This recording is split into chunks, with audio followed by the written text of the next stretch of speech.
Hi, my name is Esther Duflo. I'm a professor of economics and I also happen to be the president of Paris School of Economics.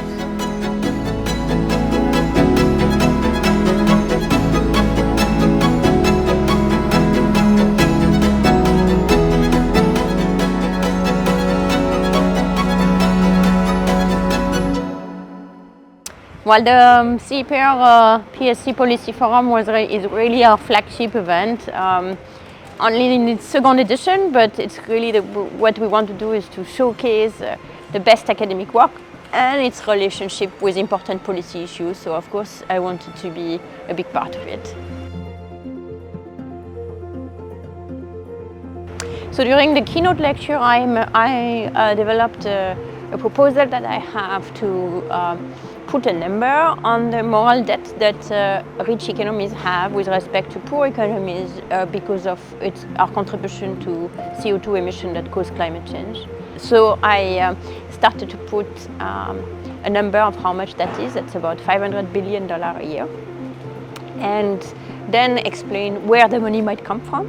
And this answer is really in new sources of fund, international taxation. And finally, how it would be funded. And how it would be used would be primarily in helping the poor cope with climate change event through financial transfers. In the policy conversation, I was joined by Shamrad Abed. He is the CEO of BRAC International, which is probably the biggest NGO in the world, helping the poor in various aspects of their lives. We talked a lot about one of their flagship programs, which is a graduation program where the very, very, very poorest people in the world, there are about 400 million such people in the world today that are making less than $1 a day, are given an asset to get back onto productive lives.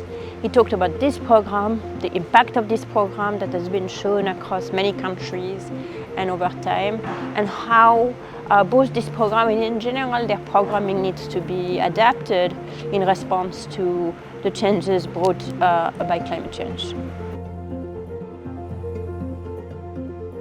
I would hope they have, that the intervention of yesterday has contributed to open the debate, but of course it's a sprint, it's not a marathon. So even if a few people got convinced one at a time, I'm hoping that it can help create a movement, gather media interest and citizens' interest and interest of young people for this proposal. Whether or not it succeeded, I think time will tell. Well, the world poorest and most vulnerable people have two particular problems with respect to climate change. One of them is they tend to live in places which are already hot, such as the north of Brazil, the Sahel region in Africa. In fact, the entire belt in Africa that goes from the west coast up till the Horn of Africa, the north of South Asia, Pakistan, Bangladesh, and the north of India in particular.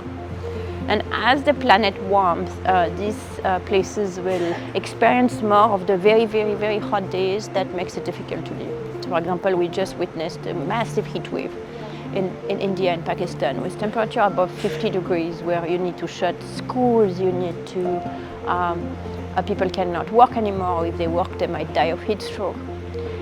So that's the first problem. The second problem is that poverty is really a hindrance to adaptability of climate change. The more money one country has, the more infrastructure there is to protect their citizens, the more money any individual have, and the more they can take protective action.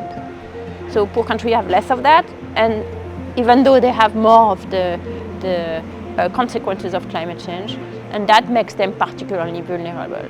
In fact, there are research out of the Global Impact Lab at the University of Chicago that shows that all of the mortality impact of climate change by 2100 will be experienced by the poor citizens of poor countries. I don't know that there are that many climate compensation policies in place, so we don't know, but one of the things that is being shown today in the day about social protection is there are remarkably positive effects of simply giving cash to people. People use the money well, it helps them bounce back, it protects lives, it protects livelihood. So a first thing you could do for compensation is simply not being too sophisticated about it, just giving people cash, and in particular when they experience this very a bad weather event. On the one hand, it would be compensation for the fact that it's hot, and on the other hand, it would also help them adapt and cope and become resilient. Then, of course, and that's one of the things we also discussed in the policy panel, there are many other things one should do, not just to protect, to compensate people ex post, but to make them more resilient ex ante. And we don't know a lot about those. And I think one of the things we need to do is much more research on how to build a resilient society in the face of climate change. So the Daniel Cohen Prize is a prize established in the memory of Daniel Cohen, who was the president of Paris School of Economics just before me, and unfortunately prematurely passed away last summer. And it's a prize where we wanted to honor what was very important to him, which is amazingly creative and wonderful graduate students who are doing work in economics that's very relevant to the life of real people in the real world. So we decided to basically have a call for proposal for the best graduating PhD students in the world, whose topics are related to the topic of the forum every year. So today was climate, development economics, broadly speaking, and public finance or international taxation. So we sent an appeal to all over the world. We got many applications and of excellent qualities from all over the best departments in the world and in Europe. And a jury made of faculty members here and at CEPR in the relevant fields selected, ranked every single candidate, and from this rank we selected the best person, who turned out to be Nina Buchman. And I think there was basically unanimity on her selection, because her work is important. It's on discrimination against women in the labor market. It is creative, it is energetic, and she is a wonderful first recipient of what I hope will be a long line of excellent students.